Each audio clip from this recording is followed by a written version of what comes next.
අපි දන්න ලබ්බක් නෑ සරල වචනෙන් කිව්වොත්. මේවා ඔප්පු වී නැත. එතකොට ජීවීන් බිහිවෙන්න බලපාපු හේතු කියලා මුල්ම වාදය මොකද්ද දීලා තියෙන්නේ? නෑ ඕකේ නෑ පුතා ඒක. ඕකේ නෑ. මොකද්ද මුල්ම වාදය? මහා පිපුරුම් වාදය. ඒ පෘථුවියේ සම්භවය ගැන තිබේ. ඇයි ඉතින් hina නේ. ළමිසිය වගේ hina වෙනවා කොල්ලෝ.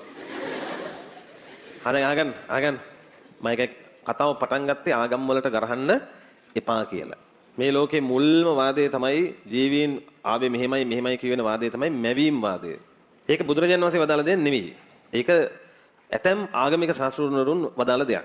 එතකොට ඔය දරුවෝ දන්නවා මේ ආගම් මොනවද කියලා. සමහරට ඒ ආගම් වලට අයිති වෙන දරුවෝ මේ පන්තිවල ඉන්නවා. එතකොට ඒගොල්ලෝ කිසිම විදිහකින් තමන්ගේ ශාස්ත්‍රඥ වහන්සේලා ගැන අපහදින්න එපා.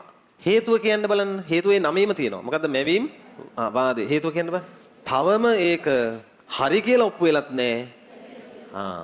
එනිසා කරුණා කරලා පඬිත වෙන්නේ නැහැ. මොකද ඒ වල පරීක්ෂණාත්මක සුපිරි தත්ත්වයක් තියෙනවා නම් කියන්න ඕනේ නොකිය ඉන්න එපා. තේරෙනවද? පොරවල් වගේ වෙන්න ඕන නම් දත්තේ කියලා ඉන්න ඕන. මේක වැරදි කියලා ඔප්පු කරන්න නම් ඔයාලා ගිහින් ඒ සාසුන් වහන්සේලා හම්බෙන්න ඕන.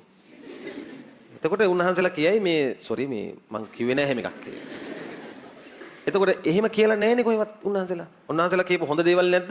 එතකොට ඒකට ගරු කරලා අනිත් එක ආගමික ශාස්ත්‍රඥ වහන්සේ නමක් වෙන්නේ මේ නිකන් මේ මුකුත් දන්නේ නැති කෙනෙක්ද? එතකොට මේ ආගමික ශාස්ත්‍රඥ වහන්සේලාට අපිට වඩා මොලේ තිබිලා නැද්ද? දැන් බුදුරජාණන් වහන්සේ සූත්‍ර දේශනා අපිට පුළුවන් හිතලවත් කියන්න. එහෙනම් ළමයි නිහතමානී වෙන්න. අපි දන්න ලබ්බක් නෑ සරල වචනෙන් කිව්වොත්. තේරුණාද? අපි දන්න